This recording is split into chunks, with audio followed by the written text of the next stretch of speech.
Have you ever wondered what it feels like to fly on two wheels? Imagine a machine so fast and so beautiful that people called it the Rolls-Royce of Motorcycles. Back in the 1920s, most cars were slow and noisy. They could barely reach 40 miles per hour. But one man wanted more. He built a bike that could hit 100 miles per hour. This was a time of dusty roads and no helmets. It was a time when speed was a dangerous magic. This is the story of the Brough Superior. It was the world's first superbike. It was a masterpiece made of steel and chrome. It was also the machine that claimed the life of a famous war hero. Why does a rusty bike from 100 years ago now cost $500,000? Why did the greatest soldier in the world refuse to ride anything else? Today, we are going back in time.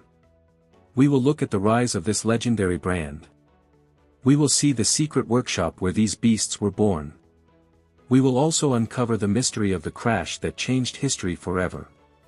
If you stay with us until the very end, I will show you a secret detail on the bike that was worth more than a house. You will also see the one mistake that led to a tragic end. Let's dive into the story of the forgotten legend. To understand this legend, we must meet the man behind the machine. His name was George Brough. He was not just a mechanic. He was an artist who worked with metal. George grew up around motorcycles, but he was not happy with the bikes of his time.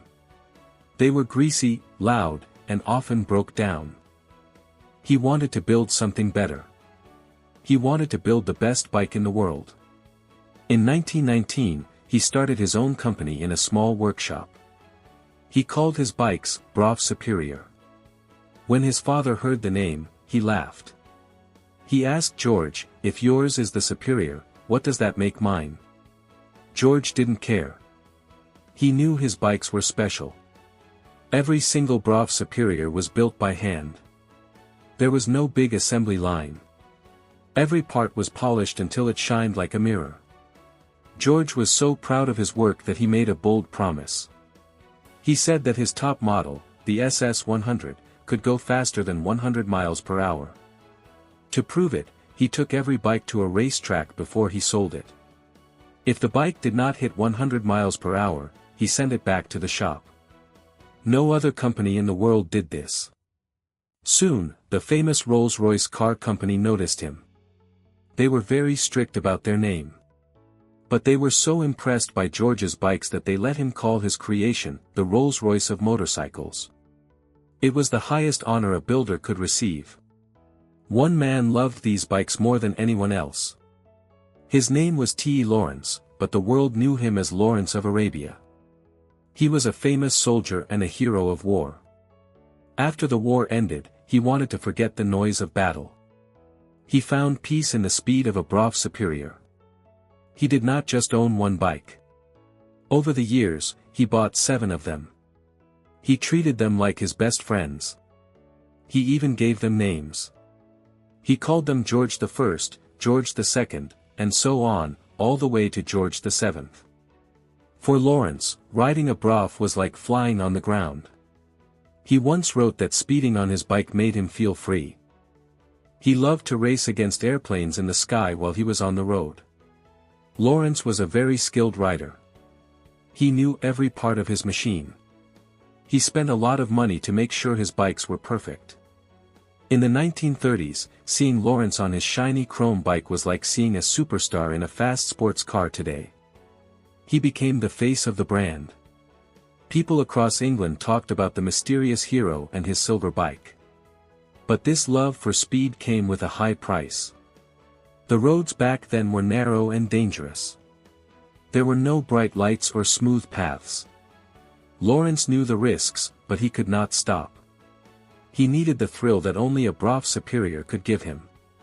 Little did he know, his 7th bike, George VII, would be his last. May 13, 1935, started like any other day for Lawrence. He hopped on his favorite bike, George VII, to mail a letter.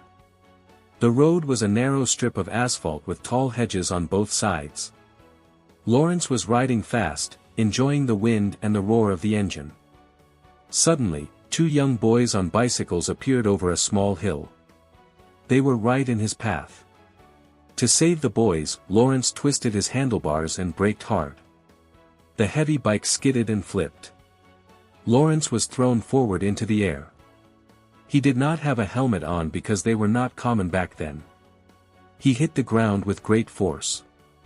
The accident was a shock to the entire country. Lawrence was rushed to a hospital, but his injuries were too bad.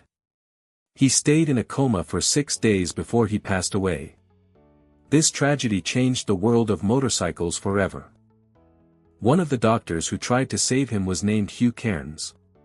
He was so upset by Lawrence's death that he began to study head injuries. He realized that a simple leather or metal hat could have saved the hero's life. Because of this crash, the first motorcycle helmets were designed. The Brough Superior was a machine of beauty, but it had shown the world how dangerous speed could be without protection. By the year 1940, the world was changing.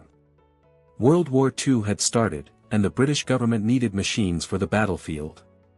George Brough had to stop making his luxury motorcycles.